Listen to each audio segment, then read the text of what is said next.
Bulletin నేను రేవతి.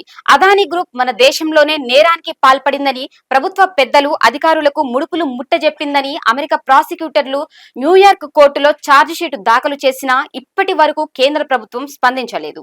జరిగిన అవకతవకలు మోసంపై విచారణ జరపాల్సిందిగా దర్యాప్తు సంస్థలను ఆదేశించలేదు. అమెరికాలో న్యాయస్థానంలో అభియోగాలు మోపినప్పటికీ అదానీ గ్రూపుపై చర్యలకు దర్యాప్తు సంస్థలేవి తమకు తాముగా ముందుకు రాలేదు. మరోవైపు హిండెన్బర్గ్ నివేదికలో చేసిన ఆరోపణలపై సెబీ జరుపుతున్న విచారణ ఇప్పటికీ ఓ కొలిక్కి రాకపోవడం గమనార్హం. అదానీ గ్రూప్ పెద్దలు ఏ తేదీలలో ఏ సమయంలో ఎవరెవరిని కలుసుకున్నది అమెరికా ప్రాసిక్యూటర్లు తమ ఛార్జ్ షీటులో స్పష్టంగా ఆరోపించారు. Adani green energy limited executive director Sagar అదానికి చెందిన ఎలక్ట్రానిక్ పరికరాలను స్వాధీనం చేసుకోవడం జరిగిందని ప్రాసిక్యూటర్లు చెప్పినప్పటికీ మదుపరులను తప్పుదోవ పట్టించినందుకు వారిపై ఇప్పటి వరకు మన దర్యాప్తు సంస్థలు ఎలాంటి చర్యలు చేపట్టలేదు. అమెరికా ప్రాసిక్యూటర్లు పెట్టినది ఆషామాషి కేసు కాదు. అది 2029 కోట్ల ముడుపులకు సంబంధించింది. అమెరికా ఫారెన్ కరప్ట్ ప్రాక్టీసెస్ చట్టం ప్రకారం అది నేరం. అమెరికా క్యాపిటల్ మార్కెట్లలో నిధులు సమీకరణకు సంబంధించి ఆ దేశ సెక్యూరిటీల చట్టాన్ని కూడా అదానీ ఉల్లంఘించారు. అమెరికా చట్టాల ప్రకారం కుట్ర, ఎలక్ట్రానిక్ పరికరాల సాయంతో మోసం, సెక్యూరిటీల మోసం వంటి ఇతర నేరాలను కూడా అదానీపై మోపారు. ఈ ముడుపుల పథకానికి మన దేశంలోనే శ్రీకారం చుట్టారు. దానిని విజయవంతంగా అమలు చేశారు. వివిధ రాష్ట్రాల మంత్రులు, అధికారులకు ముడుపులు అందించారు. భారత అవినీతి నిరోధక చట్టం కింద ఇవన్నీ నేరాలే. కానీ వాటిపై పాలకులు నోరు మెదపడం లేదు. దర్యాప్తు సంస్థలు నిద్ర నటిస్తున్నాయి. ఈ ఉదాసీనతకు కారణమేమిటి? మన పరిపాలన, నియంత్రణ, దర్యాప్తు వ్యవస్థ రాజీ పడిందా? ఈ వ్యవహారంలో అదానిని లేదా భారత ప్రభుత్వాన్ని, దాని నియంత్రణ వ్యవస్థను అభిశంసించడం కాదా?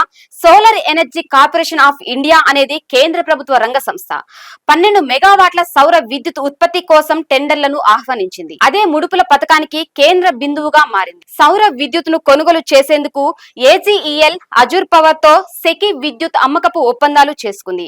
ఆ విద్యుత్తును 5 రాష్ట్రాల విద్యుత్ పంపిణీ కంపెనీలకు విక్రయించడానికి ఇదే సెకీ విద్యుత్ కొనుగోలు ఒప్పందాలు కుదుర్చుకుంది. ఈ వ్యవహారాన్ని గమనిస్తే ముడుపుల పథకంలో కుదుర్చుకున్న కాంట్రాక్టులకు కేంద్ర బిందువును సెకీయేనని అర్థమవుతోంది. ఉద్దేశపూర్వకంగా చేసినా చేయకపోయినా ముడుపుల పథకానికి అంకురార్పణ చేసింది మాత్రం సెకీయే. యూనిట్ కు 2.94 చొప్పున సౌర విద్యుత్ ను కొనుగోలు చేసేందుకు ఏజీఈఎల్ అజూర్ పవర్ తో సెకీ ఒప్పందం కుదుర్చుకుంది. ఆ సమయంలో ఉన్న కొనుగోలు ధరతో పోలిస్తే ఇది ఎక్కువే.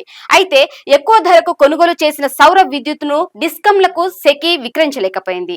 సౌర విద్యుత్ ను కొనుగోలు చేసేలా డిస్కంలను ఒప్పించేందుకు అదానీ రంగ ప్రవేశం చేశారు. డిస్కంలపై నియంత్రణ కలిగిన మంత్రులు, అధికారులకు ముడుపులు ఆశ చూపారు. ఖరీదైన విద్యుత్ ను కొనుగోలు చేసేలా చేశారు. అదానీల ప్రయత్నాల ఫలితంగా సెకీ చివరికి డిస్కంలతో విద్యుత్ అమ్మకపు ఒప్పందాలు కుదుర్చుకుంది. ఈ వ్యవహారంలో సెకీకి సంబంధించి మరో ప్రమేయం కూడా ఉంది. ఒప్పందం ప్రకారం అదానికి కట్టబెట్టిన 2.3 మెగావాట్ల విద్యుత్ కాంట్రాక్ట్లను అమ్మేందుకు అజూర్ పవర్ అంగీకరించింది. ముడుపుల్లో తన వాటకు బదులుగా ఈ విక్రయానికి తల ఊపింది. అందులో భాగంగా అజూర్ విద్యుత్ పిఎస్ఏలను అదానీలకు సెకీ బదిలీ చేసింది. సెకీ అనేది కీలకమైన ప్రభుత్వ సంస్థ. అదానీ అవకతవకలపై ఆ సంస్థ స్పందించని పక్షంలో దాని పాత్రపై అనుమానాలు కలిగే అవకాశం ఉంది. సెకీ వ్యవహారాలను పర్యవేక్షించే నూతన పునరుత్పాదక ఇంధన వనరుల మంత్రిత్వ శాఖ మన దేశంలో సౌర విద్యుత్ ను అభివృద్ధి చేయడంపై ఎంతో ఆసక్తిని చూపుతోంది. ఈ నేపథ్యంలో సెకీలో ఏదైనా అవినీతి జరిగిందా అనే విషయంపై ఆ మంత్రిత్వ శాఖ సిబిఐ దర్యాప్తును కోరాల్సి ఉంటుందని న్యాయ నిపుణులు అభిప్రాయపడ్డారు. సౌర విద్యుత్ ప్లాంట్లు ఏర్పాటు చేయాలంటే కేంద్ర, రాష్ట్ర ప్రభుత్వాల మద్దతు తప్పనిసరి. ఎందుకంటే వాటికి ఎంతో భూమి అవసరమవుతుంది. దానికి కేటాయించగలిగేది రాష్ట్ర ప్రభుత్వాలే. విద్యుత్ రంగంలో అదానీల ఆధిపత్యం అధికంగా ఉంది. రాజకీయ నేతలు, అధికారులతో సంబంధాలు పెట్టుకోకపోతే అదానీలు ఆ రంగంలో విజయాలు సాధించి ఉండేవారే కాదు. మరి దర్యాప్తు సంస్థలు ఏం చేస్తున్నాయి?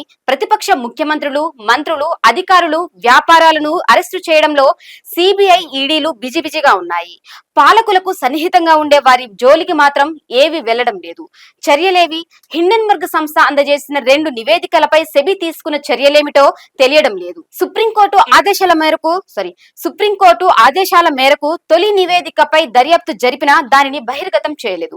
జరిగిన అవకతవకలను కప్పిపుచ్చేందుకు అటు సెబీ, ఇటు దాని చైర్పర్సన్ మాధవి బచ్పూరి విశ్వ ప్రయత్నం చేస్తున్నారు. ఎన్ని ఆరోపణలు వచ్చినప్పటికీ ఆమె నేటికి పదవిలో కొనసాగుతూనే ఉన్నారు. ఏజీఈఎల్ అదానీల వ్యవహారం వ్యవహారాలపై దర్యాప్తు జరపడానికి ఇంతకంటే స్పష్టమైన కేసు మరొకటి ఉండబోదు. తమపై విచారణే జరగడం లేదని చెప్పుకుంటూ అదానీలు, ఏజీఈఎల్ ప్రజలను తప్పుదోవ పట్టిస్తున్నాయి. అవకతవకలపై సెబీ ఇప్పటి వరకు ఎలాంటి నోటీసులు జారీ చేయలేదు, దర్యాప్తు చేపట్టలేదు. తాజా అభియోగాల నేపథ్యంలో సైతం అదానీలు లేదా ఏజీఈఎల్ పై చర్యలకు ఉపక్రమించలేదు. ఇది వాల్టీ న్యూస్. చూస్తూనే ఉండండి టీటీఎన్.